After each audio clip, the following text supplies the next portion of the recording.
Good morning. Hey, Brew Crew. Like I said, good morning and welcome, everybody. I'm Eric, N1JURR, and I'm with Shannon here. Good morning, Shannon. Good morning, everybody. And we are here with Mike as well. Yes, I am freed. Yes. Free at last. Very cool. Well, as I always like to start things out, I'm, like I said, Eric, N1JUR. I'm your park guide, POTA mentor, lover of all things POTA here. And so, like we said, hopefully your morning's going well. Good to see a lot of folks there in the chat. So let's get into another great Brew and Activate. We got a special guest on tonight. I keep doing tonight, man. I'm like, my mind is always never in the morning. You think about tonight. That's right, son. Well, we have something special announced, obviously, with that after, We're too. waiting So. for tonight. Hopefully we don't get a copyright strike for that. I don't really care at this point. It's 10 seconds in, so we're a minute, 2 minutes in, we're fine. All right, so if this is the first time you've been with Brew and Activate, well, welcome as always. But, we like to explore, analyze, reconstruct, deconstruct, and everything in between about POTA, Parks on the Air. And so maybe you're an activator, maybe you're a chaser or a hunter, or maybe you're just curious about this exciting hobby that we call amateur radio. Well, then you're in the right place. So like we say, every week we like to share the highlights, the good, the bad, the ugly, everything in between about POTA and Parks on the Air. And we don't, hold back at all. We like to be able to, get into the tough topics, talk about the details. And we always like to share some of our great highlights and everything in between because, heck, we all love POTA. We are very focused and enjoy doing this hobby. So, yeah, if you maybe like this content, as I always like to put a little shameless plug in there, you remember you can always support the channel through our super chats, Patreon, and buy us a brew. And enough of that. So let's, also introduce, maybe if you haven't been here in a while and you notice that Shannon's kind of been a regular, well, yeah, she's a co-host of the show. She's been hanging out with us. She won't go away, and so she'll be here. Just kidding, Shannon. Give me a hard time. So yeah, you can always head over to her channel for sure and check out that because she's also live streaming there. So give her some love if you haven't subscribed to some of her content, as she's throwing out some really cool stuff. And it's always good to see, what she's got in store for the future. So before we kind of get into our usual stuff, how Shannon, I know, you were just on time, we'll say. Is that how you said it? I said a wizard arrives precisely when she means to. Okay. Well, I don't know what that means. I'll take whatever it means. Cool. So hopefully your week has been good. What's been going on? Anything interesting POTA-wise? Yeah, I did a POTA yesterday, what I'm calling the Pokey POTA. And that was with some members of the Pocahontas Amateur Radio Club, a.k.a. the Pokies. And we had 5 in attendance, including myself. One person, Brian, KB1LPX, he got on HF for the very first time and made his first HF contact with a member of the European Ham Radio Show. And I feel really bad that I don't remember his call sign right now, but you know who you are if you're watching. We all have that CRS moment sometimes, especially with call signs. I can barely remember names sometimes to make the connection somewhere. But yeah, I mean, it was a great day for radio. We were on 10 meters, 12 meters, 15 meters, and 20 meters. We made 48 contacts as far west as Wyoming, as far east as Latvia, I think it was, or Lithuania, one of those. It was an L country, and as far south as Colombia. So the bands were really hopping yesterday. I think everyone's getting ready for CQ Worldwide SSB this weekend. Which is kind of like one of those, depending on when and what's going on. I mean, I remember last year, 10 meters was sort of like alive, and then CQ Worldwide came in, and 10 meters became like it kicked off 10 meters, and everything was just like crazy, wide open for like a week and a half. So it's, it's good that it's like that little injection, into the bands and the propagation will keep it going. Hopefully, I mean, I'm beginning to think like 10 meters is our only band. The way people are talking these days, it's like 10 meters, 10 meters, 10 meters. Like, do you use any other bands? Nah, just 10 meters because it's so hot. 10 meters is open very rarely, and it's very quiet, and it offers great DX. So use it while we can, people.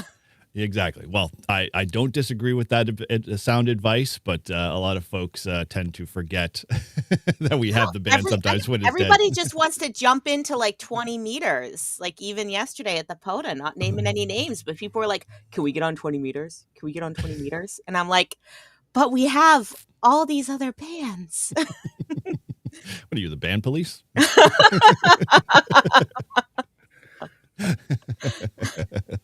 Well, from Roger, he loves 10 meters for sure, and I don't disagree with you, Roger, for sure. Good to see you guys this morning. So, Mike, you've been on vacation a little bit, took a little time off, so welcome. Thanks for coming and hang out with us, the show, and I appreciate the little technical mishap on my part from scheduling here, but we finally get you in here. And so, what's been going on with you? How's your kind of ham radio week? You got much in this week? I've been doing some stuff around the house, made a bunch of videos, which is nice to kind of get caught up. And we did see. Get some Thank you for the content. I appreciate it. Yeah, and stuff. But I have not gone out to do POTA the last few days. Last POTA was on Sunday, and I went out, and Ham was in from the Syracuse area, and I'm in Rochester, New York. So that's like central versus Western New York, not too far, like an hour and a half or so away. But he was camping out here, and we connected over the repeater. I was like, dude, if you're like, let's meet up, let's get together for a POTA, and we did. And that's the first time I used the Reliance Rybakov antenna. We tried it out for the first time. We had a good time with it, and looking forward to playing some more. But we started on 10. It was open, and and then we played a little on 12 and 17. Also, yeah. Now, was that the one the video you put out, right? The recent one where you used the G90? Yes. Yep. Yep. Okay. He had a G90, and I was like, dude, like if I'm like, I'm bringing. I haven't used this antenna yet, and I'm just thinking this is, this is like a perfect couple. You put, a Rybakov or any random wire together with a G90, especially when the high bands are open. Like it's, forget about it. Like it's.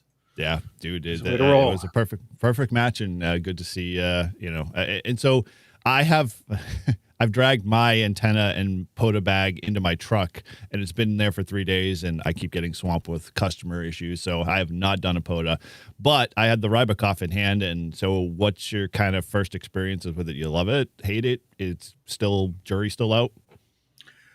The wire is slick. The wire, like the radios, is awesome. I didn't toy with it enough. Like what I like to do, and I'll be doing this later with it, is I like to hook random wires like that up to like 7300, and I like to see what you can do with a 3-to-1. And usually you can't get all the bands. You need an external tuner or something that's going to have like a 10-to-1 or more ratio there. But no, it's fun. And what you got to remember with this antenna, and there's arguments both for and against non-resonant antennas. But they're all resonant somewhere. It's a non-matched. it's not a 50 ohm match antenna, right? But no, there's a couple other factors to consider, and one is your radiation pattern. And that's where the Rybakov is really beneficial, because it's less than a 3/4 wave on 10 meters. You're not going to get these lobes where you're shooting a lot of your RF straight up to the clouds. You don't want to do that on 10. 10 through 20. You want to get out. Those are DX bands, right? Off, right? Yep. And the takeoff angles on 10, 12, 15, 17, 20 are really, really excellent, and you're getting a lot of gain at those lower angles. And that's where it shines. That's where it's a magic number. It's a magic number in two aspects. One, is it's a magic number with respect to it being a random wire where you can kind of tune it for all those bands, but then it's a magic number based on the length. You get too much longer, and then on 10 and then 12 you start shooting bubbles of RF in the wrong direction. You're just heating clouds at that point. Yeah. And so, I mean, we know there's always trade-offs, but it was fun to get out and play with, and I'll do it some more just to kind of see what's possible. The less stuff you need to bring out when you're doing radio, sometimes the better. There's less stuff to carry. There's less things that can go wrong. You bring a tuner, but you forget the jumper cable for it. And, it's, but at the same time, it's fun to play around and use different things. And, you can't tell me it doesn't work, because the first time I ever used one, I think I worked Kevin K0KLB out in Iowa, and he was riding the bike pushing pedal power on the G90, and I turned the power on the 7300 all the way down to 0% and still made the QSO with him. So, when the bands cooperate and if you got a decent setup, then, you're going to get out regardless. But the radiation pattern, and when we get into the higher bands, things like radiation patterns and polarization matter tremendously. And so there's always more factors than loss and stuff to consider. Yeah, both physical and electrical.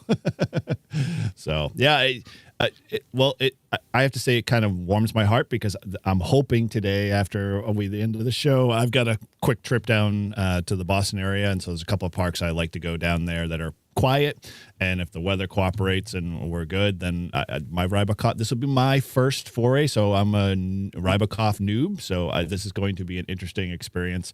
And like I promised all my listeners, I was going to record more raw kind of videos of me, like struggling and dealing with all that stuff. So it'll be an interesting process along the way, and looking to obviously learn a lot more and maybe become someone like yourself who knows a lot more about action antennas versus just like, this is a wire antenna, I plug it into radio, I go.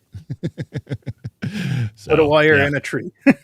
Yeah, exactly right. Or lay on ground and make it NVIS. But all right, well, as you can tell, I've been struggling this week to get videos out and to basically get out and do some POTAs. I have missed many opportunities, and I'm getting jitters, all of the side effects that you get when you don't POTA enough. So hopefully today will be one of those days, and then we've got a bunch of other stuff that we're going to be rolling into tonight. So it's going to be a busy day for me, which would be fun. So it's good to see a bunch of folks. Grouch, I see you in there, my friend. Good morning. Hamman, Connecticut, CT there. Obviously, we got Shannon there. Men in the chat. Thank you so much, Shannon. I said hello to Roger, and there's definitely Shane, and I don't know if Shannon's in there yet. Is Shannon in there yet? The other Shannon? Yeah, Jabberjaw Shannon. Is she in there yet? I don't know. Sean's in there. I don't know. Okay. No, it doesn't look like Shannon's in there. No Shannon there yet. So well, either way, and if you're here the first time, like I said, welcome. Hopefully you get something out of that. So in our usual format, we kind of switch things up here a little bit, but I always like to start off with our typical POTA minute. So we're going to kick that off really quickly.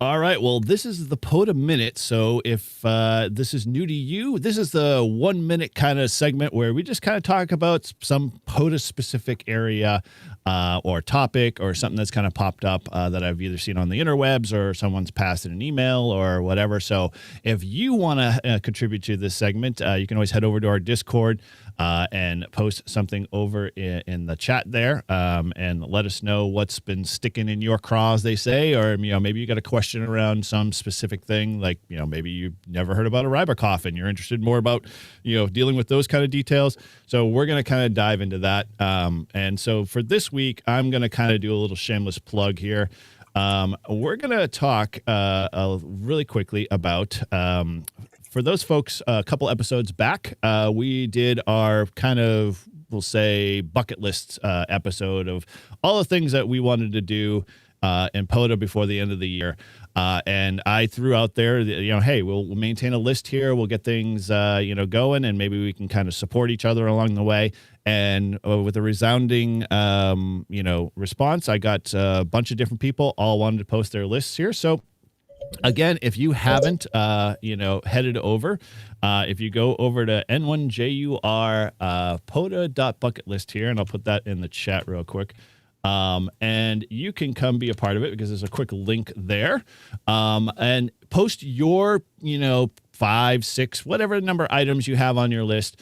And the idea is just really to kind of make this a support process, because I'm going to kind of periodically throughout, Brew and Activate, just kind of do a quick touch base and review and see where people's at. And then maybe, at the end of the year, we can kind of do a culminated, live stream where, folks come on and we share our stories and talk about some of our struggles and pains from, failed activations or whatever be the case, or, and maybe shape it kind of going forward, and really just kind of, really build this up, the idea that we can continue to support one another, and have some fun, getting out and activating. And for me, I know I like to work to lists and tasks and stuff like that. So if I have something that I can shoot for versus just going out and do a POTA, which is not a bad thing to do. I mean, definitely is a task item, but, it gets me a little bit more motivated. It gets me out there, using the bands and using a radio or trying something new. And so if you're interested, you can always head over to that URL in the chat there. And there's a little button down there. You can fill in a quick form,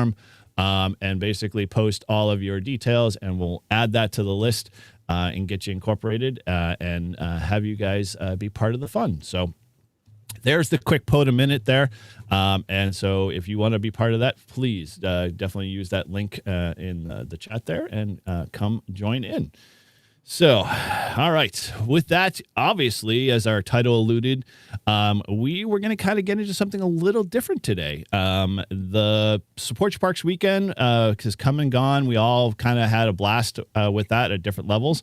And so we'll probably touch base a little bit around that. But I wanted to bring Mike on to talk more kind of, we'll say, I didn't say it's POTA adjacent. It's just not widely used a lot for a lot of hams. I know when I go to Activate, and Shannon kind of alluded to it, is that you'll go and you'll set up and you'll be like, I'm going to get on 20, or maybe if I'm ready, I'm going to get on 10. You kind of do all just the basic HF bands, and you're not really thinking, in the sense of, exploring other areas or doing other things in VHF, UHF land. I mean, I don't know about you, but I when I'm struggling to get that last 2 or 3 contacts, I mean, we all do the 5-2 kind of reach out. We all do the repeater kind of sked stuff just to get those extra few contacts on 2 meters or 440 or whatever bands we have close by.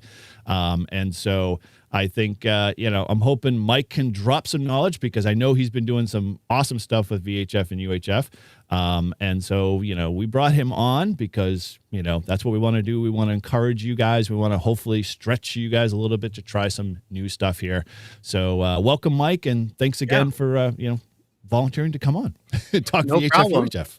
No problem. I am here to help everyone understand how they can get busy over 50 megahertz. Man, now I got the script content off this show. There you go. Thanks for having me on. There's the door. Good luck, everybody. No. Tip your waiter. Moving on. Yeah. So, anyone who's watched my channel know the mantra, leave no band behind, and everything. And a couple years ago, went out and did a soda during a VHF contest, and that was kind of like the gateway and the entry into the VHF bands and whatnot, and it's just kind of been downhill from there. It's always downhill after a soda, I guess, but on many levels, yes. Yes. Yep. That was not planned. That was not planned. But yeah, no. Here we go. So there you go. There we go. How do I want to pull up one photo. How do I pull it up? Enough with the list. Where do I go? Finally. So if I wanted to pull up a photo, is in the layers, No, Or let me, we'll go here. So screen share. Oh, you want to just do one photo? Yeah. So if you just I go was gonna pull from add, the slides. yeah, add new layer and go to media files. Okay. All right. That. Ah, So let's see. Where is it? There we are. Syracuse. And is that just like in the middle over all of us? Yeah, Yes. I can. Yeah. That's the What way a it bunch of does amateurs. it. I know. Yeah. Well put. Yeah. Well, there we are. I'll just leave this up for a quick second. That's my buddy Michael W2MVP, who is on the cover of the Extra manual. So anyone who's trying to upgrade to Extra, you recognize Michael on the cover there. Thank And then that's my son W2BMK in the middle between us. We're at Bear Hill, which is both a POTA park and a soda summit. And it's not a difficult one. It's a one pointer. It's a 20-minute hike up, and everything. But Michael had gotten recently an ICOM 705, and we wanted to try 2-meter sideband, and we kind of figured it'd be a good opportunity to go try this during a soda summit, and or not do it from a soda, but do it also during a VHF contest. Try to kill two birds with one stone. We'd never done a soda, and we knew that elevation would help. And then we figured there'd be activity during a contest, and so we did. You know, I stayed up the night before. I made some speaker wire dipoles for 6 and 2, and you know, we hiked up there. We did some HF, but we had a blast, and you know, we made contacts on 2-meter sideband, 1.25 meter FM, 2 meters both sideband and FM, 6 meters. I think I can't remember if we made any contact on 6, but this was my foray also, not just into VHF but into YouTube. So my first YouTube short was this video that I recorded from the thing, and I was kind of reluctant about YouTube at the time, and I was like, I don't know, but I'm like, I'll just record a short and we'll just keep it quick. And so there's a short, and that this was what kind of jump started that whole thing. And stuff. But we had a good time. I can take that away now. So just question around that. Did you find that the hike was the more tougher part than the actual activation, you know, VHF US experience, or what was that mileage wise for you? I think we psyched ourselves out. We were worried about, you know, like going into it, the hike. I was up late making antennas, like, and you think, are these things going to work? And, you know, like I said, and I still use the 6-meter dipole that I made, the speaker wire dipole. I still use that thing today, like, you know, for contests and stuff. It works great. But you're worried about the hike, and then you're worried about, you know, are we going to be able to activate? Are we going to be able to get enough contacts? And I was like, I'll leave the G90 in the car just in case, you know. And it's like there was a G90 in the car just in case we were struggling QRP and on VHF and stuff. But why is it at hams we think that like the night before is the best time to make antennas for everything? Yeah. Like we magically in our brains go, yeah, I'm going to build all these antennas and they'll magically work the day of. No problem. No testing required. Yeah, I've done it a couple times. I like to call it dipoles after dark, and I think it's got like a nice, nice ring. It sounds like you have a nice live stream concept going on here. You know, between 12 and 4 in the morning, just build antennas and see how they go in the morning. Yeah, but you know, so that was the gateway right there, and that was a September VHF contest in 2000, or is it 2022? Maybe I think it might have been.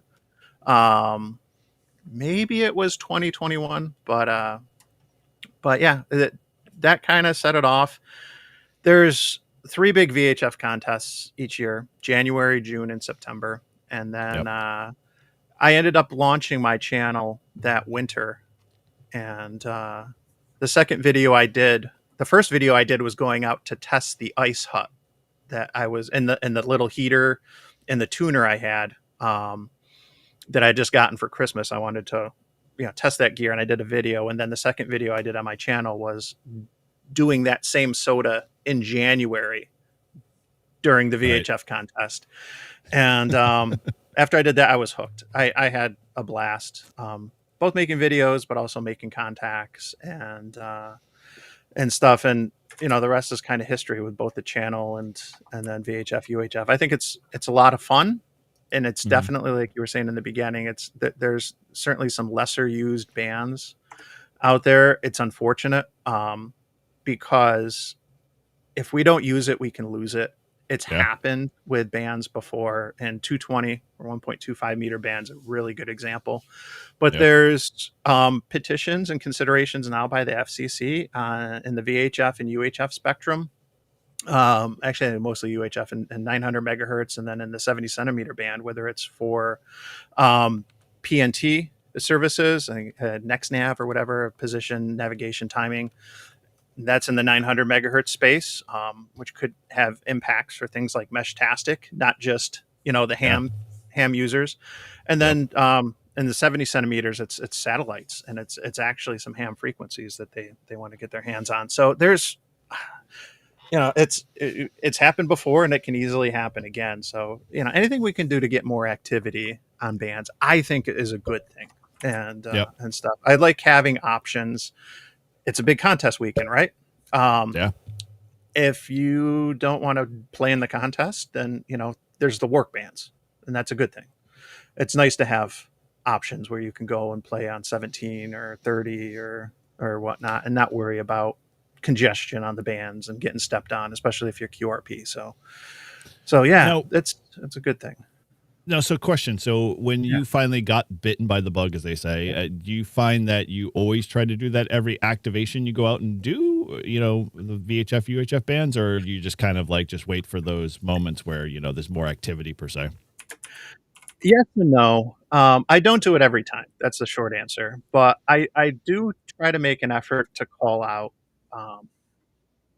maybe half the time or so, like even if it's just on an HT, and I'm just at that, I was doing a soda, and I think it was it wasn't a VHF thing. I was just doing a HF soda at that site, and it's not terribly high. It's like 1,600 feet up. But I was walking down. I was not on the soda summit anymore, which complicated things for the log. But I get in the car and I called out on the HT, and somebody came back. The guy had just gotten his license attacked. Oh, dude. That's awesome. Like, this is the first time I've talked to somebody simplex. Like, he was just shocked. He was as shocked as I was. And, and so that's good. And, that you remember those contacts, because, it's way nice more than first, and when things, the unexpected happens, it's nice. It's good to be surprised here and there. So I'll try to call out, and sometimes it works, sometimes it doesn't. Obviously, if I'm in a valley and I'm trying to just use a HT, forget about it. It's, but if any time that I'm up high and I have elevation or good line of sight, or I'm in a ham dense area where I know that there's lots of people, it's worth calling out a couple times. You never know. And stuff. So. Well, and I assume, based off New York tends to have a very focused VHF, UHF community. I've heard, and your club obviously is very much focused in that area based off your background image there, where they get into gigahertz stuff, which is way out of my pay grade kind of thing for right now. But wait, that's a real picture? I thought that was AI. Yeah. No. Mike talked about that on Near, I think, a couple of episodes ago. So yeah, no, there's a very active VHF group in Western New York and Southern Ontario, Canada. And so that helps. And that's when, you talk about ham density, whether it's 2 meters or whether it's 40 meters, if you don't have, a reasonable enough population of hams, then certain bands or modes aren't going to be as effective. So, what I can do isn't going to translate as easily to somebody who might be in Montana. I don't know. It's going to be different. Location certainly matters. Although, using the Montana example, or say Arizona, someone who's on 2 meters 440 is going to get more, they'll have their reach get bigger because they don't have obstructions like we suffer here in the Northeast with mountains and hills and granite and all of those other obstructions. So it is always for sure a challenge more. So, you have to kind of think in those terms, I think. And that's kind of one of my struggles. I think when I think about VHF and UHF and integrating in my POTUS setup is like, okay, now I have to think about maybe bringing a bigger antenna or, coming up with a different scenario. So, any kind of tidbits in your, how you build your kits and when you think about bringing it on a POTA or an activation in general, like, what, anything you kind of would recommend to someone like, or what, maybe describe kind of what you build. Yeah. So, let's start with, let me back up and let me start with polarization. Okay. Okay. Good place to start. In everything with antennas, because polarization does matter. You're going to see a huge loss in dB if your signals aren't where they should be with respect to polarization, vertical or horizontal. Traditionally, you're going to see activity, FM activity that we associate with repeaters and stuff on 2 meters, 70 centimeters.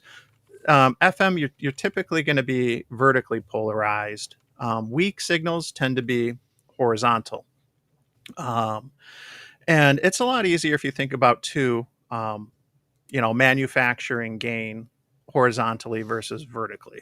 It can, this can still be done, but sometimes it's easier to have those elements parallel on a horizontal plane versus vertical.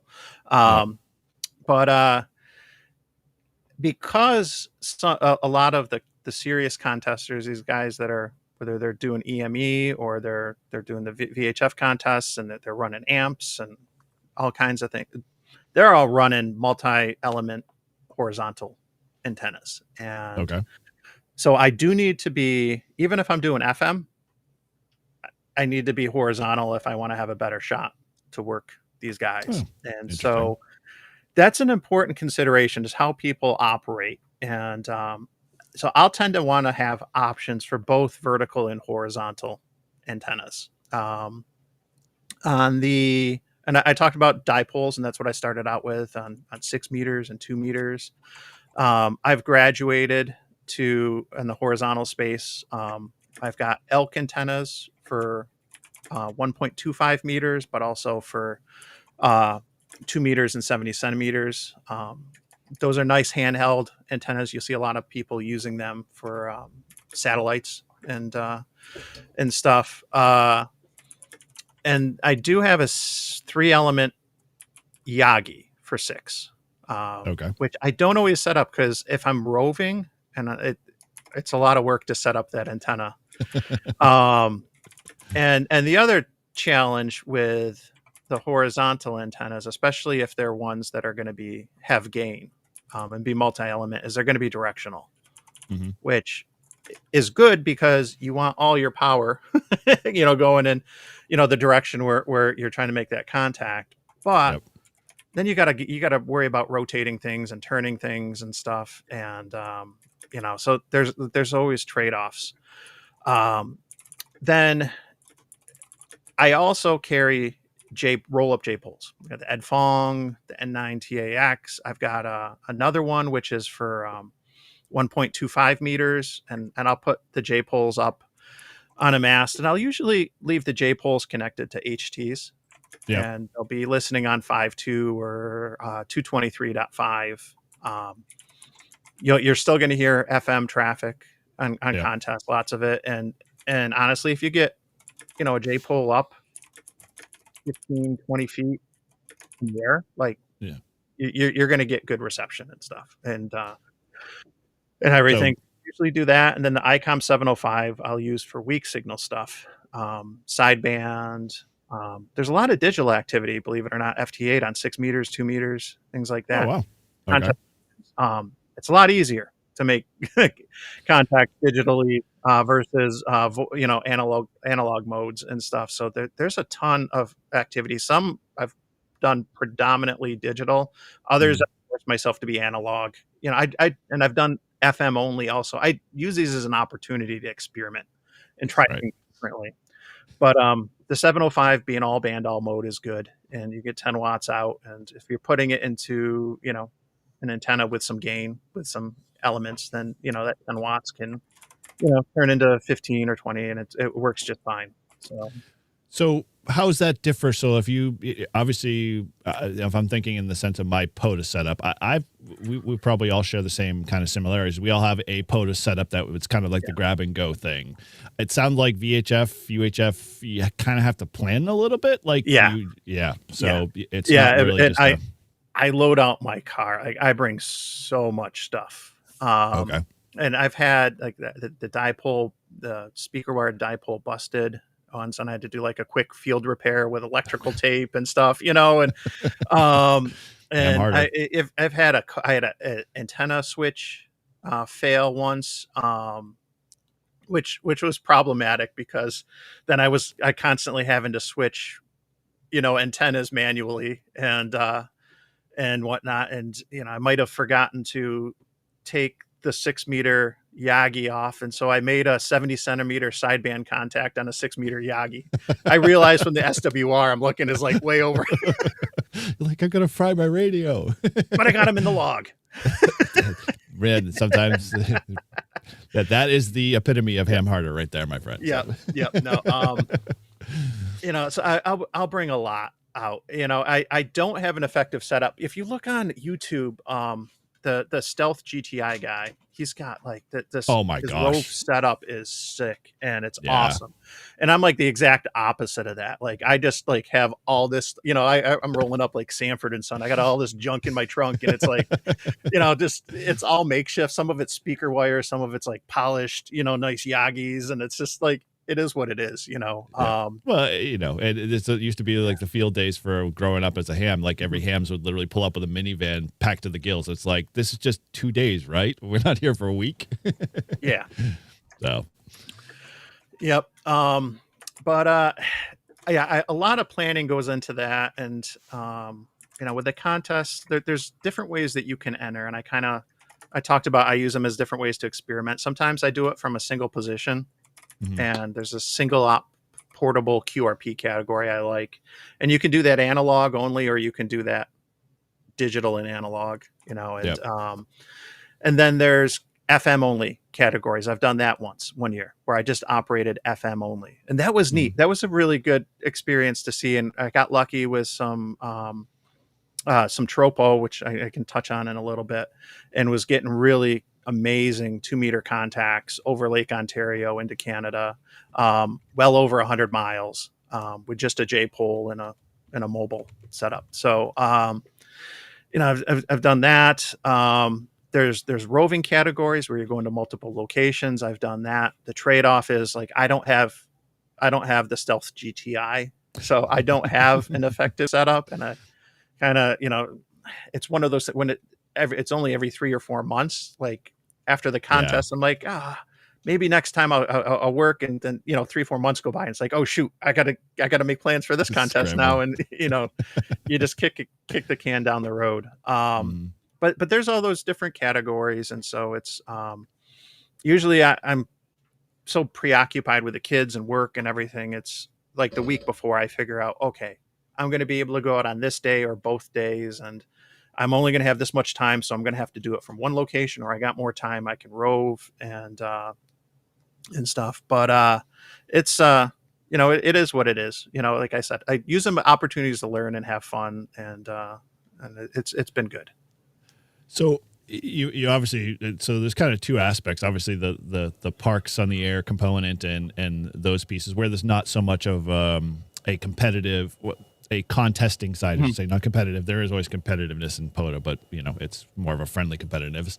But contesting is very like, I have been witness to seeing like the intensity of contesters, especially, and not so much in the VHF UHF space, but they like you mentioned, they take it very seriously. They're very focused and whatnot. And so your preference, it sounds like, is you're going to have more fun per se if you're in wanting to dive into the VHF and UHF side, just kind of starting in the contesting space more than thinking about doing it in the POTA. That's safe bet. Yeah, I do it from POTA parks because I've always looked at POTA as a platform. Like POTA is my platform for radio. I don't have a permanent setup at the house, so I'm a pandemic ham. I wanted to get out and away from people in the house. I wanted to get outside, go places. POTA was perfect. It still is, but it's been a platform. Like, and all you got to do is say CQ POTA and you're going to get contacts, right? It's a good way to experiment, whether you're doing the VHF stuff or you want to go out and you want to try different antennas. It's a great way. I think it's easier to go out and test an antenna in the field doing POTA than it might be just calling CQ from your house or something, and trying to get people to come back to you. So POTA for me has been a platform, and I try to combine that with other things, SOTA or VHF contesting or things like that. I've gone out to do RIDI during for POTA during like the RIDI contests and everything. There's ways that you can combine this stuff. And like I said, I think if you look at POTA as a platform, you realize there's a lot more that you can do than just 20 and 40 meters. And and so but yeah, no, that's it. That's kind of the approach, for that. The contest though, those are a good opportunity, like moment in time. And and stuff. And that brings me I'll share this, and this will kind of lead into the contest stuff. So if you and we all got one of these, right? What's that? We all have this, right? You can do a POTA activation with that. Was that a question? I want to say I do not have a Baofeng, so please do not lump me in that category of people group. But anyway. I will send you one. No. I will not accept it. It'll go right back around. So, anyway. But you can do with an HT, you can do POTA. You can certainly do SOTA, but you can do POTA. And I came up with this. It was an idea for a video, but I'm just going to do it live right now with you guys. So This is the key if you want a POTA with a Baofeng. Right here. Salt. So let's start with the S. The S stands for share. Okay. So just remember SALT. Acronym here, folks, not the real stuff. Yes. Like what magic potion I'm sure if you dumped enough of it in the water in the ground, it will help. But no. So SALT's a good acronym to think of. And in SALT, you start with the S or not signal, share. So you want to share your plans. If you're going out, whether it's a contest, and in the VHF contest, these guys start talking, what bands they're going to have, where they're going to be, their grid locations, what antennas, their setups. But I've gone out and just done 2-meter POTAs for the heck of it, and I'll share with my club. I'll mention it on repeaters and on nets. So you want to share. If you're going to be trying VHF and UHF, I think share, the more you can do to share is good. And Eric, you mentioned it early in the stream, like, you're struggling to make contacts. Maybe there was, a solar storm or something, and you need those one or two more. You call out on the repeater.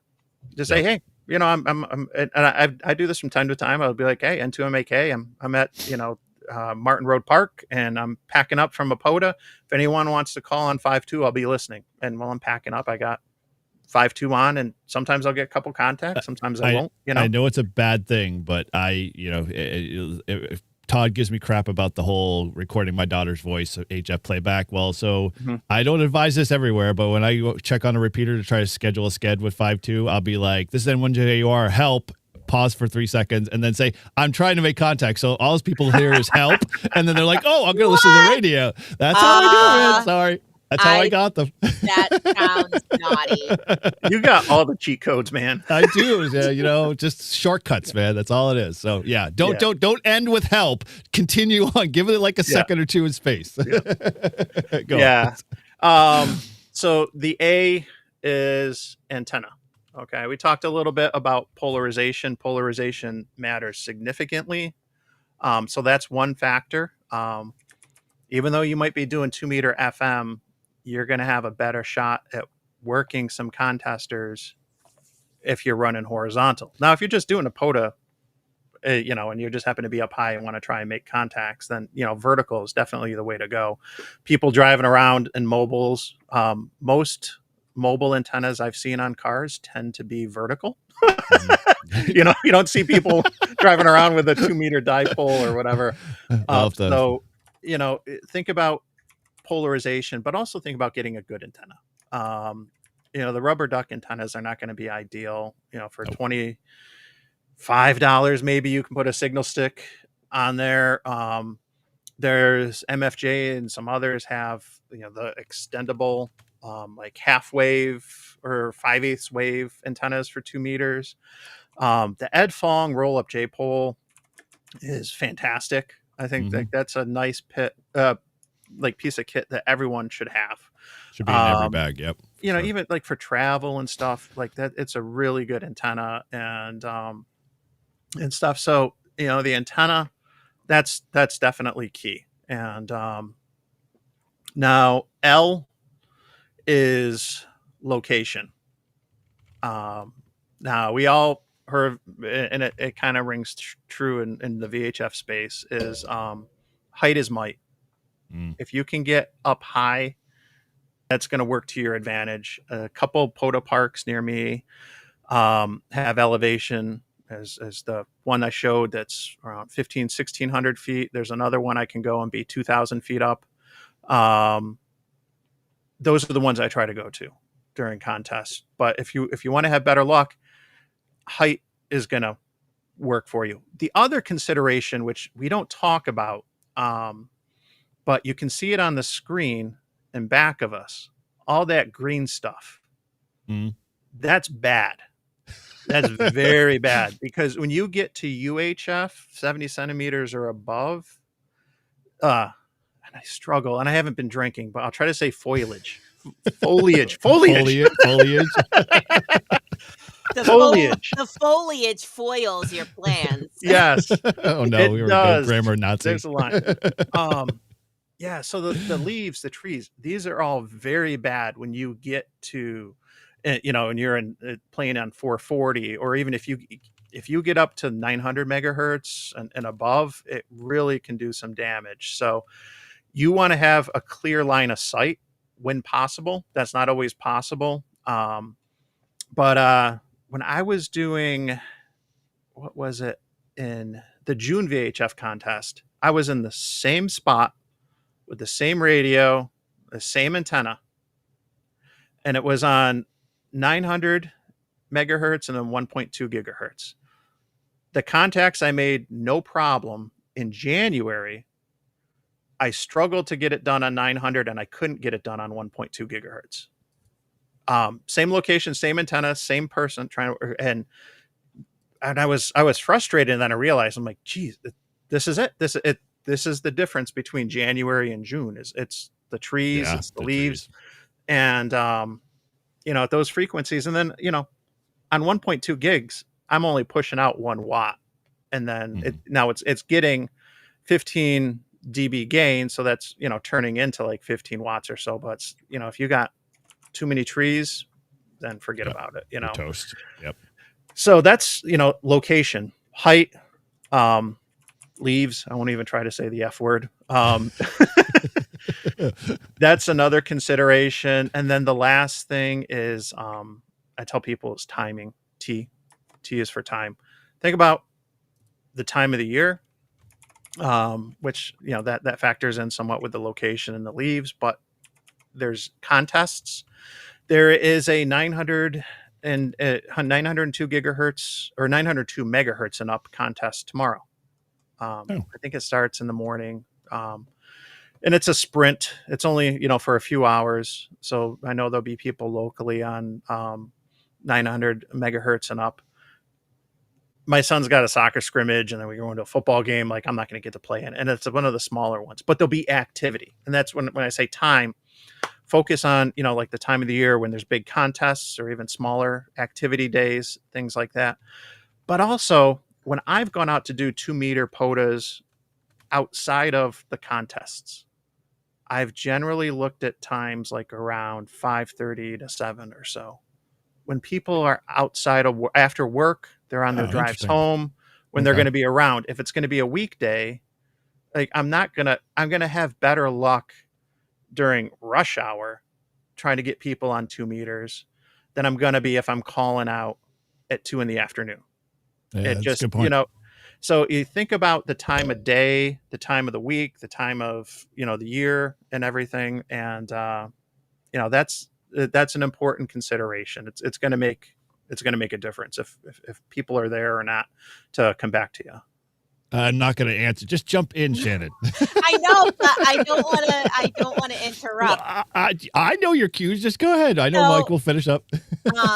Yeah, so I have to jump out of here in a minute, guys, but I just wanted to mention to go along with what Mike was saying, and he sort of reminded me of something.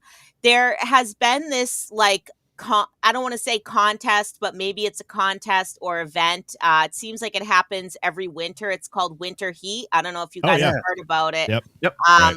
That was like one of the first contests that I sort of found when I was in New Ham, and it was like really accessible because VHF, UHF is sort of more accessible in some ways for a lot of new ham radio operators than HF is. The antennas are smaller. The radios tend to be a little bit less expensive. So, it's something that, you can get involved in a little bit more easily. Plus, like, you can do it with a technician's license, right? You don't have to be a general or an extra. Right. So, that I was trying to find a new link for that contest for, the 2020. They are they're revamping their website when it comes to that. Yeah. So I couldn't find one, but definitely be looking for that in like the next, few weeks. And like I was saying in chat, for people that were reading the chat, it's like, a lot of people, they say that, VHF, UHF simplex is dead. But if we don't call out if we don't be the activity that we want to hear, then it's always going to stay dead, right? Because if everybody just listens and nobody ever calls out, then no one ever hears any activity and they just think it's dead. But you might have 100 people that are listening. Yep. Sometimes all it takes is just two hams to start having a conversation. And then all of a sudden, all these other people jump in and they hear it and, they have something that they want to add. So little ounce of bravery goes a long way. So, throw it out there no matter how shaky your call is, but do it often. And I know like HR2O was doing that for a while with his 30 days, trying to get more people on 5.2 and that Spence. But that's exactly it. It's like Shannon said, it's like just make the noise. Make the noise. Be the noise is really what it is. But with that, I'm going to say good morning to everybody. I'm going to jump out. I actually have a testing session to go to cool. For my good friend Sam. He's going to try to upgrade to general. So everybody wish Sam luck.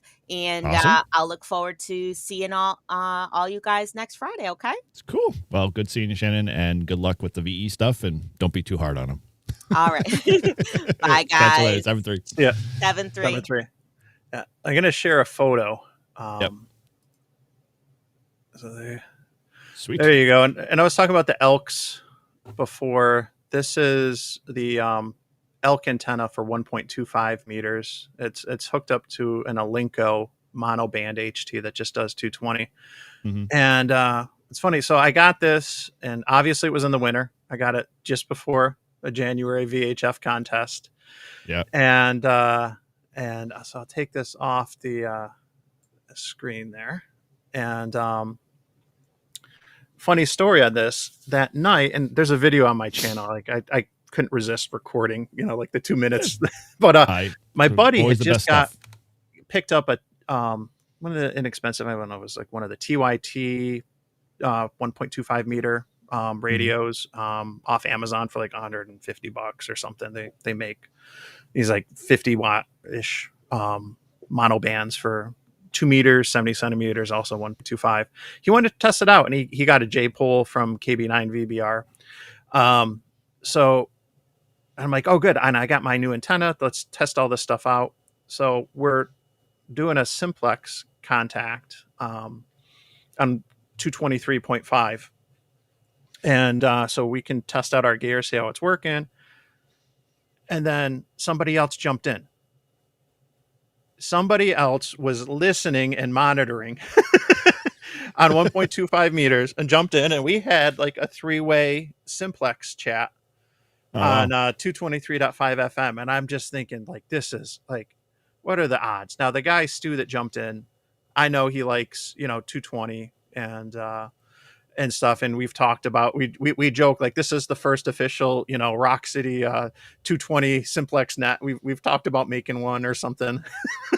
but that just kind of goes to what Shannon and then some others like Prep and Paul were saying in the chat. Like, you need to nothing's dead if you use it.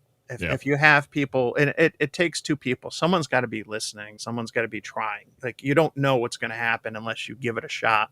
But you also got to be take the time to listen and everything. So definitely want to encourage that. Yeah. Well, I think we get the listening part done 100% well. It's the communication part that I think helps keep that conversation flowing. And so, I know a lot of older hams like to just more listen than they do participating. But, like Mike says, get out there, try it, respond to those people calling on 5.2 or, 220 or all the bands. Yeah, there's one other thing I realized when she was talking, I wanted to touch on real quick. I've never tried that winter heat, and I should give it a shot this year because I've seen it. And KB9VBR even did a video on it, I think, in the last year or so to promote it. But I talked about the last tea and salt, timing and everything, and some, the times of the year, times of the day, this, that. Timing is really important for propagation in VHF. It can be time and location. And where I'm going with that is first of all, 6 meter season. 6 meters tends to be more open in the summer months. So if you want to play around on 6 meters, like the June VHF contest, that is the time to do it. It's just the waterfall will be lit up. Even if there's not that many openings, there's just going to be much more activity and stuff. So that's a good consideration is the timing. So 6 meters tends to be more open during summer months. Timing's also a factor with what's called tropospheric ducting, or tropo. And certainly, and location's a factor there too. You want to be by large bodies of water. I'm right off of Lake Ontario, one of the Great Lakes. If you're in lake country and you're by the Great Lakes, or if you're by the shores, the oceans, then you might have an opportunity for tropo. We're just kind of coming off the end. June and September are really fantastic months for tropo. I've worked 80 to 100 miles with just an HT and a signal stick antenna, just standing on the shores of the lake. It's amazing when you get those openings. And then when I've thrown some power, I've had QSOs about 150 miles or so on 2 meter FM. And that kind of brings up an interesting kind of tidbit. And I know we can get down a rabbit hole with it, but so I've always heard, and we have a lot of VHF, UHF guys here in New Hampshire, at least. And they tend to know when like the openings happen, and they jump on it because they've developed a rapport. What do you do to be able to take advantage of it when they happen, or they just happen for you like more certain, kind of circumstance?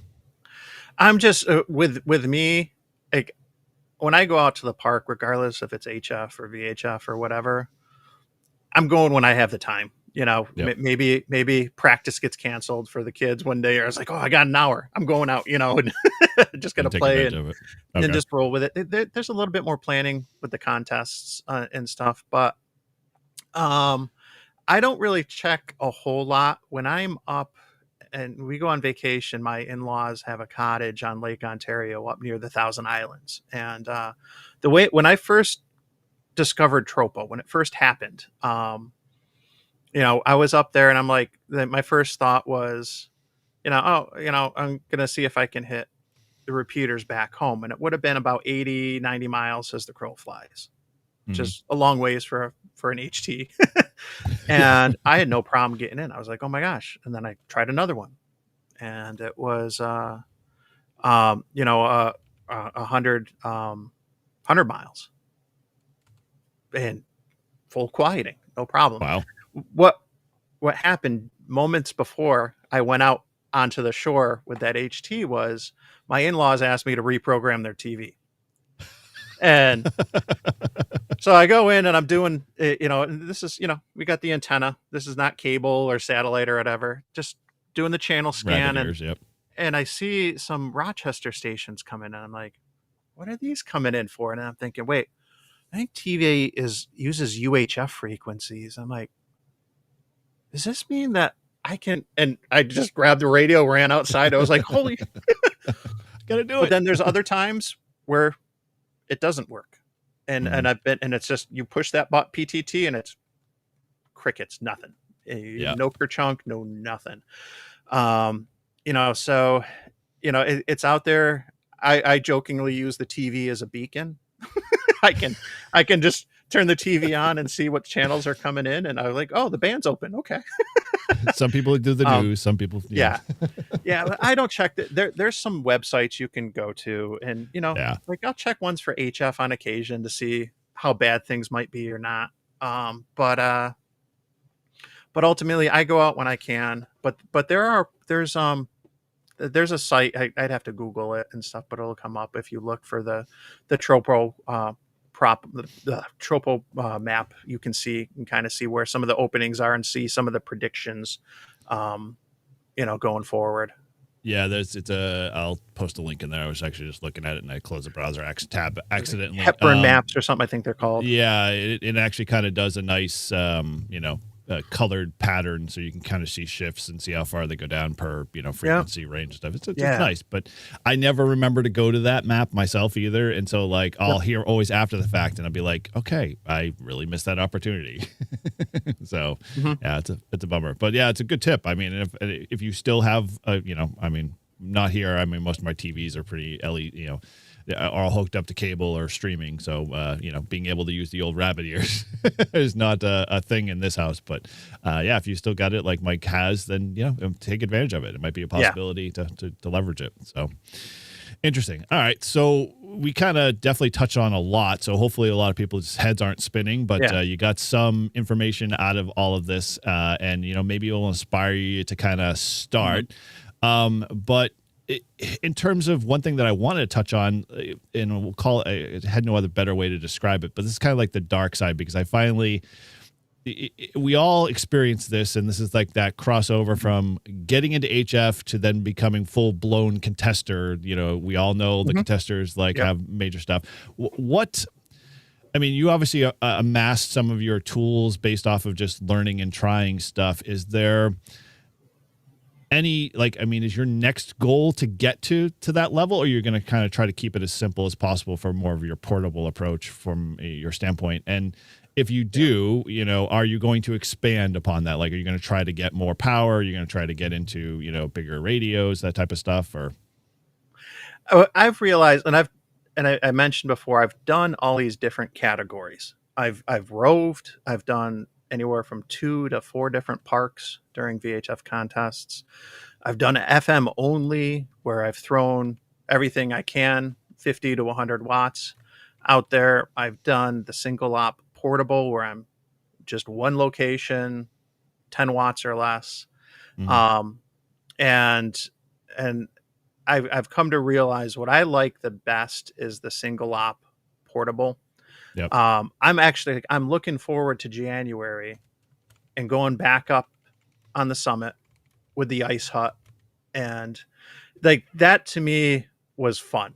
I really enjoyed that and stuff. And I don't think I've done 1.2 gigahertz from up there yet. I might have done 900, or actually no, I don't even think I've done that up there yet on that location. But I like the single op portable. I don't always have a lot of time, and that's where the inconveniences of roving, driving in between parks, and with the way scoring works in the contest, it's not, I got to make sure I'm in a different grid square. So I know you have to parks in certain grid squares, and it's not always it's not like I can do a 10 park rove easily if I wanted to pick parks that are close together. But if I need to get different grid squares, that's a whole other consideration. Yeah. So I like that. And I'll probably stick with that for right now. There's something fun about the challenge of lower power, but it really does not matter that much in the VHF space, because it is so much easier with antennas to create gain when you have smaller elements at higher frequencies. Yeah. I've done 20-minute walks up mountain, to be up 2,000 feet, hiked up 20, 25 with a simple HT that's 3 watts and a 15 element Yagi, for 900 megahertz. Yep. And then that 3 watts, because of 15 dB gain, is more like 40 to 50. And Wow. and so that's the equivalent of like having a mobile. And it makes a big difference. You can't do even the 6-meter Yagi, 3 elements, is a beast to put together and to set up. Yeah. You know, it's a lot. I couldn't even fathom, like what 20 and 40 meters would look like with multiple elements. So you don't let power get in the way. If you are using a directional antenna and something with some gain, you can easily turn, a couple watts into something much, much more and stuff. And then, you're concentrating your signal where you want to be aiming, and if, especially with VHF, UHF, things that are line of sight, but also very localized. If there's no contacts, to be made off to the east, you don't need to be sending RF off to the east or wherever. You can focus in the direction you want to go. So that's good tip. Yeah, definitely. I think so. You've got a couple of photos I wanted to kind of dive into here because we're getting a little in, and so let me pop over to that view there, and you can kind of walk through those really quickly. Yeah. And, so that again, that's Michael W2 MVP, my buddy, and that's his 705 there, but he sold it to me. Now it's mine. So that was him doing a 2-meter sideband with the up at the soda site. It just real basic setup, small little table with there's the orange ShamWow. You always see these in my kits and everything. I love them. A nice tablecloth. It does. Yeah. But you can see the need thermostat to start back of there. Maybe you could talk to Quirky about, making that a versatile kind of, instead of just the mat, now you have a ShamWow with your logo on it. Oh my gosh. Yeah. That'd be funny. You got access to the controls. So I just hovered on. I'm like, oh yeah, I can do that. So there's that. Let's see here. Here's another setup for the roving. And this is Carlton Hill. I'm up probably about 1,600 feet or so there. This at least has a parking area, which is convenient when you're bringing as much gear as I am. You can see all these masts that are up. I talked about how I put the J-poles up on masts. Those are on the right side of the car. On the tripod is the it's either going to be the Yagi or the Elk, one of those two. But that's when I'm talking about line of sight and getting up above the tree lines, if possible. This is it right there. Like that's what you're looking for. And that's not a bad view to play POTA, man. That's whether you're in the car or out of the car, like that's a nice view to have. And now that you got your little cones down in that photo, did you find that people parked really close to you? Because that's usually what happens. The stupidity of people never ceases to amaze me. I know, right? But no matter how big the cone usually is. put those out. People will be like, oh, they see the things. They won't always pull right up on you. See what other nice views. Oh, cool. Yeah. Here's a fun one, and I don't know if I think I saw Hollywood in the chat earlier, but this is a folded skeleton sleeve dipole antenna for 6 meters and 2 meters, weak signal. It's a unique antenna. Not a lot of people heard of it, Nope. But you make it with the 450 ohm line, and you have a direct driven element. In this case, it's 6 meters, and then there's a 2 meter element that's parasitic, but it essentially functions as a dipole for 2 or 6 meters that you don't need an antenna switch for. And I made it because it was something fun, different, and not a lot of people knew much about it. But there's local nets on 2 meter and 6 meter sideband every week in my region, and that's an easy antenna. If I wanted to put it up permanently, I could put up an antenna permanently for 2 and 6 that I could work weak signal on. And I made it at night and I got it done just in time to get it up for the net and stuff. That one time I brought it out to do POTA and try it. But yeah, no, that's it's a fun antenna. And some of these antennas, like you can make, you need some skills. I don't have a lot of skills, believe me, but with just some wire and stuff or tape measures, you can put together some multi-element or multi-band antennas for the VHF, UHF space. And they're not going to take up a lot of space. So, Nope. yeah.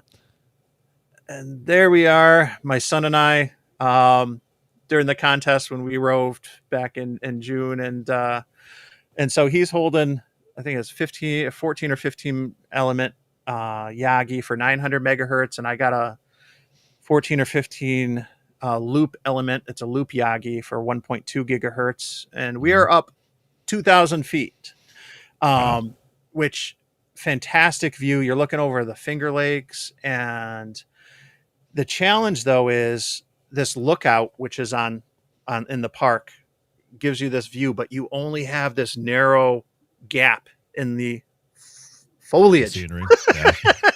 And so I can, we're looking directly north and we're directly like south of Rochester. So getting back to the city, no problem. But some of the people off to the west or the east, if I got to go through the trees, that's no luck. Yep.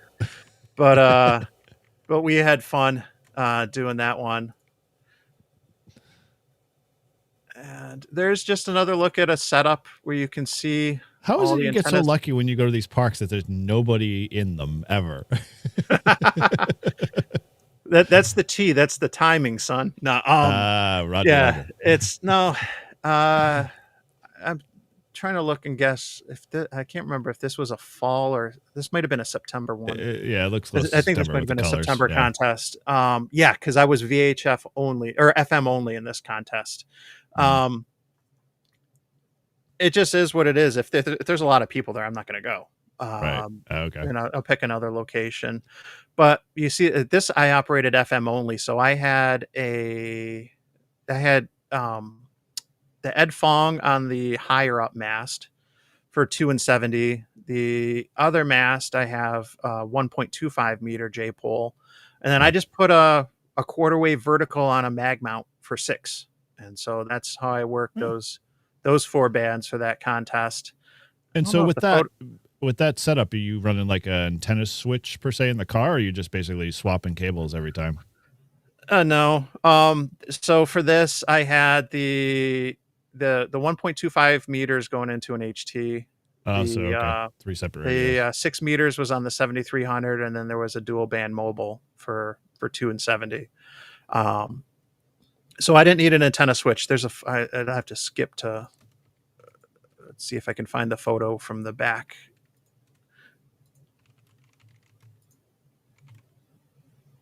Did I not put it in? I did not put it in. Okay. There's a photo, but this is a good example.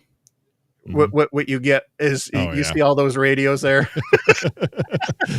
Not one shack in the box per se that solves all the problems. So you see like the 705, and I'm doing weak signal on that. Then there's a mobile for FM. There's a little tri-band which is set up for 220. So are you running one large battery or several batteries?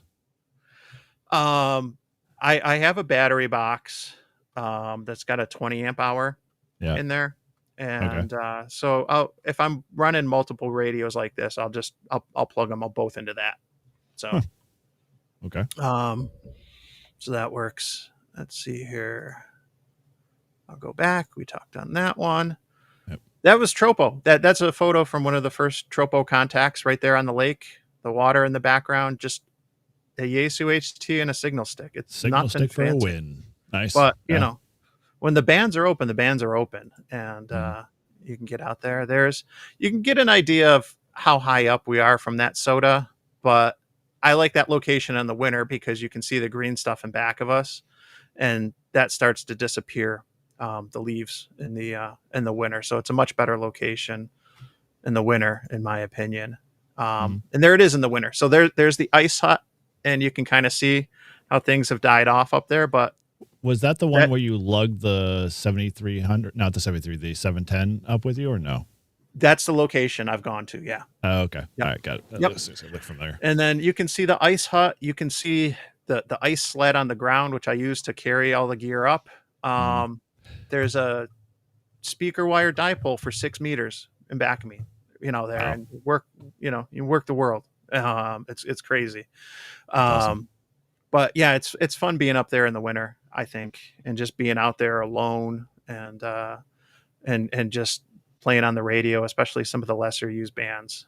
It's Awesome. Yep. And then that brings us back Right, to that okay. setup. So yeah, I think we Cool. went through all the photos. Sweet. There's one of me on the tailgate back there, which I thought I Yeah. put in there, but I didn't. But you'd get the idea, and you just see a similar setup to what you did with multi radios, except instead of the 705, it was a 7300, and Well, stuff. It's a lot of chaos, especially when you have multiple radios set up, and you're like, wait, which one's going off? I know, right? That was my other thing. Yep. It's like, okay, you have all of the gear, and it's like, where do you put your tension? Like, you just have to kind of guess which one's making the most noise and go with it, I guess. Yep. And it's chaotic. And I say almost the same thing in every video from a VHF contest, and it's usually like not a lot of video of me making contacts, because it's utter chaos during Mhm. these contests, because I'll work somebody and I'll get set up, and I'll work, Harry, one of the locals, and I'll get him, say, on 2 meters, and it's like, okay, where do you want to go from here? And then I'm going to work 6 bands with him. I'm going to work him on 6 and 2 and 70, and then 900 megahertz, 1.25 meters, 1.2 gigs. And I'm going to work him on 6 different bands. I'm going to probably use at least 4 or 5 different radios to do that. Yeah. Yep. And it's like, okay, I'll meet you over on 902.2 in just a minute. Let me just go switch radios, and then I'll go and put one down, pick up another. I find that happens a lot. It's multiple, then, like you get somebody and then you go, yep. oh, let's go to 440. Yep. Let's go to 1.25. And then I run back, and then I log all 6 contacts, and then it's like repeat the process, with the next lucky customer. Yes, it's rinse, lather, repeat. And they work 2 different people, but on 6 different bands. Then the park's activated, right away. But it's different than a POTA. It's a lot of chaos. You're not dealing with the pileups necessarily, but you're just jumping all over the place with different bands, different modes, different radios, different antennas, and there's something attractive about that chaos. It's fun. You do get that adrenaline rush and everything, but it's like, I think the only way I could do it would be to live stream, and I probably have to have multiple cameras set up. Oh my gosh, that's like just all over more complex, Mike, if you do live stream on top of all of that. Wow. All right. Well, dude, awesome stuff for sure. So let's take a quick break here. So just to kind of catch folks up, thank you for everybody being in the chat and hanging out with us this morning. And Mike, Shannon had to go do a VE session, so hopefully that's going well. But as always, if you haven't had a chance, to continue this conversation, you can definitely head over to our Discord.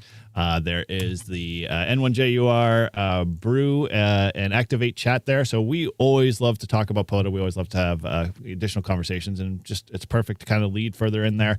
So if you got questions or more stuff, definitely add it over there, and we can definitely get Mike in on it.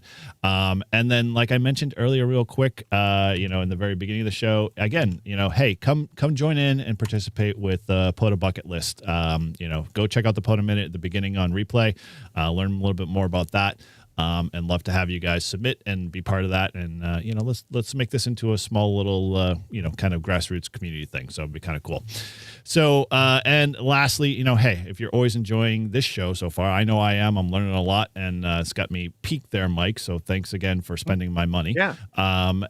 Make sure you hit and like and share, as it helps us and continues to promote the community and keeps this awesome content going your way. So as always, this is Brew and Activate, and so we're on every week, every Friday at 10 a.m. Eastern Standard Time. So having some fun there. So, any last kind of things you'd want to throw in there for, Sure. someone who might be watching? I know Kevin just joined Yep. in, and he's our QRP guy here. So, good to see you in the chat there. Late entry there, Kevin, but going. So what do you got? So everything, we always say, everything affects everything when it comes to antennas and ham radio. But, I probably get a lot of grief for saying this, but, VHF is a lot harder than HF. And the reason is that everything matters that much more. When you are dealing with higher frequencies, things like the loss are sometimes like it's unbelievable. Yeah. What you can be dealing with when it comes to loss and everything. So things like the coax, and I don't have like, I've got RG8X from ABR, but I've got some special runs that are just like 3-4 feet long for certain things. Like I only want to use the bare minimum coax. I've got some 400 coax that's like I think 6 to 8 feet, which I'll use for 1.2 gigahertz and everything. But everything matters more. Connectors matter. You'll see a lot of end connectors when you get to the VHF and UHF space. You don't see that so much. End connectors are gonna be a perfect 50 ohm match, whereas the typical PL259s and some of the adapters we use aren't necessarily. But that mismatch doesn't matter so much at lower frequencies in HF. Right. But when you're dealing with really high frequencies, you're dealing of wavelengths that are 23, 33 centimeters, everything starts to look like a quarter wave. If you think about it, everything starts to look like an antenna. So it's what's been beneficial for me is it's been a really tremendous learning experience. And some of the things that do not matter as much in the HF world matter tremendously. Polarization, coax, loss, all this stuff. And so I think it all around it's made me a better amateur radio operator, and it's helped me understand a lot of the stuff that I memorized for tests, getting to experience it firsthand, and realize, oh wow, this makes a huge difference. You see the photo in back of me, and it was from the VHF Club does a tune-up clinic in Picnic every usually end of August, because they're doing it before the September contest, and they'll bring out a lot of testing equipment and help people get their gear and in operating condition and stuff. And they have, really high level test stuff, because you start getting into the microwave space and you're not just going to be using simple nano VNAs or other things. Even, the rig experts, to get them to go up really high, you got to get some pricey ones. But I forget, I'd have to, if I look back on Twitter, I put the exact number and a photo of it, but there was a connector in somebody's dish setup. He was probably like on 5 or 10 gigahertz. And it was like a barrel SMA connector, and it had like a 20 something or 40 something dB loss. And it was like, it was like atrocious. Like it was a cheap connector, which we wouldn't think about for, using a cheap adapter like on HF much or whatever. But when you're dealing with, the microwave space, and you're just putting out 500 milliwatts or maybe a watt on, 5 gigahertz or something, that matters immensely. And it was, so it just goes to show you, like those things that don't matter necessarily to HF do matter. And it's helpful to get that understanding and appreciation. A lot of it's still over my head. But I'm learning and I'm doing it in a fun way. So that's why I encourage others to give it a shot. Well, it's funny because I think now as I learn more in the hobby, I'm glad they very much started us out in the VHF, UHF, FM space, because if they forced us to go the VHF, UHF route and explore that before we got into HF, then we would probably lose a lot more people in the ham space, just because of the nature of the equipment and the setup and, the frustrations that you'll go through, but the gains and the spoils of, making those contacts just, are so much more sweeter kind of thing.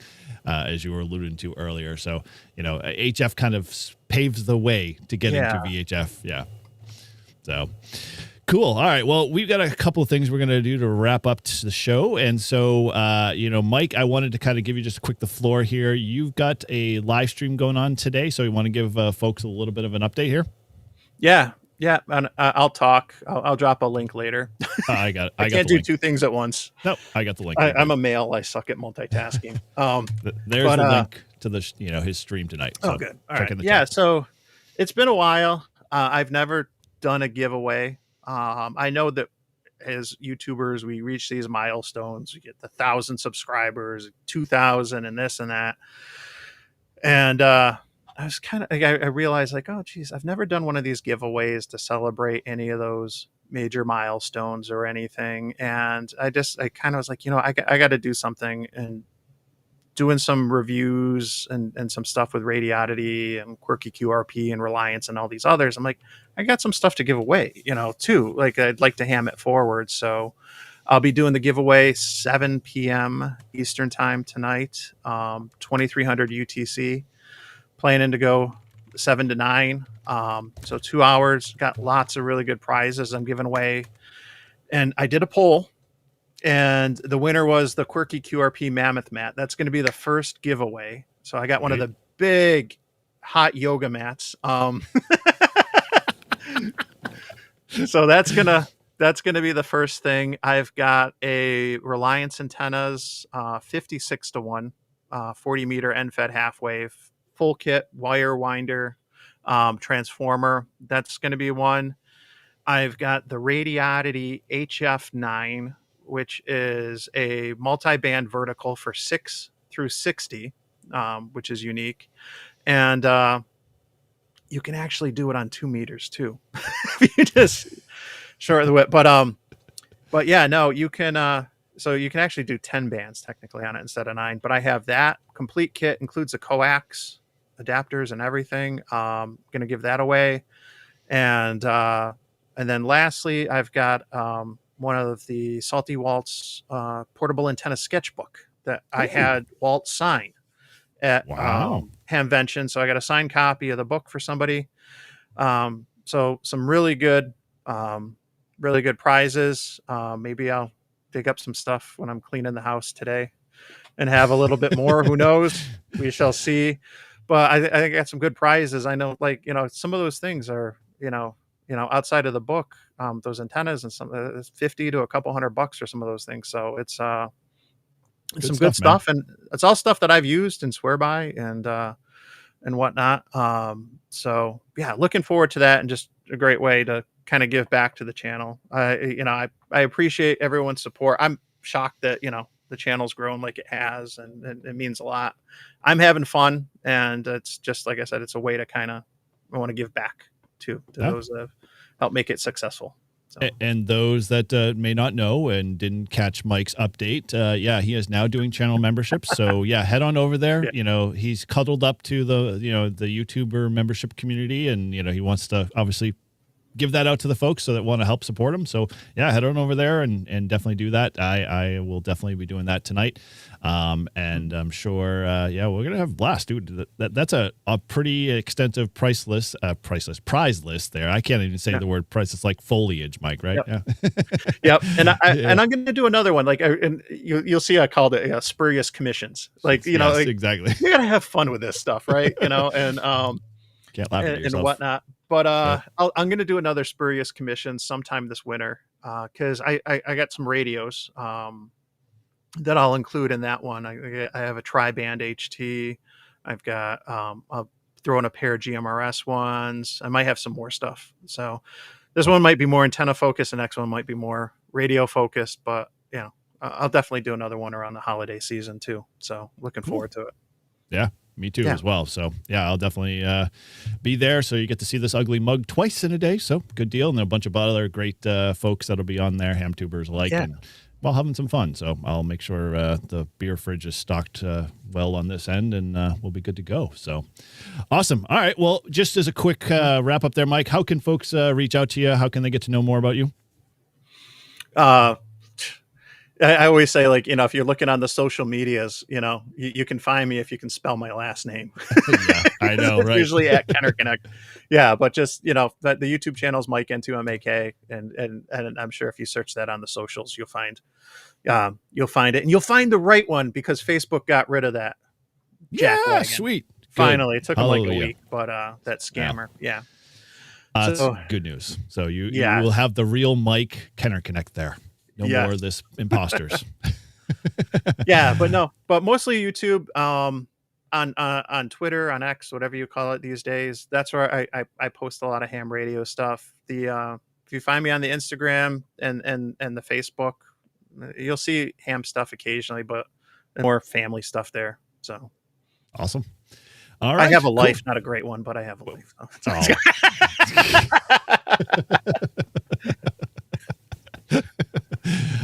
Cool. All right. Well, if you like what you saw, as always, make sure you subscribe, like, and share with other fellow POTA enthusiasts as, we want to continue to grow this community. And it's good to see everybody in there on a Friday morning. Hopefully this content was helpful and useful for you, and we can always continue that conversation over on the community. So head on over to our Discord, check that out. Link is in all the descriptions and in the replay here too as well. And don't get confused. That is the Live Free and Ham Discord, because, we don't need separate Discords for everything and everything. So you can check out myself and a whole bunch of other stuff up there. Yeah, very much so. So, yeah. And, as always, like we always like to say, and as Mike has definitely mentioned several times, our sponsors, our partnerships that we have with all of these great, companies in the ham space are always, helped in helping us get, their antennas out there and, help supporting us. So we want to make sure you guys definitely do that. You can head over, check out Reliance Antennas, Mad Dog Coils, and Spooltenna. All those guys help support and are part of, our channel, my channel here as well. They just do some awesome stuff. And, we definitely like to continue to keep them, alive and open for business. So, make sure you support them as much as you can. And as we always say, we are here every Friday mornings at 10 a.m. Eastern Standard Time. We'll hope to see you next week. And please, like I said, always like, subscribe, become part of the my channel here. Definitely support Mike and Shannon, who's starting out. So if you haven't been over to Shannon's channel, she was here earlier. If you came, to check her out, she had to dive into a VE session. So she's running multiple hats today. But we definitely want to support Shannon and continue to grow her, awesome content that's going on there. And so she's doing some really cool stuff. And as always, until next time, keep those radios on, the PTT down, and POTA on. 7-3, guys. 7-3.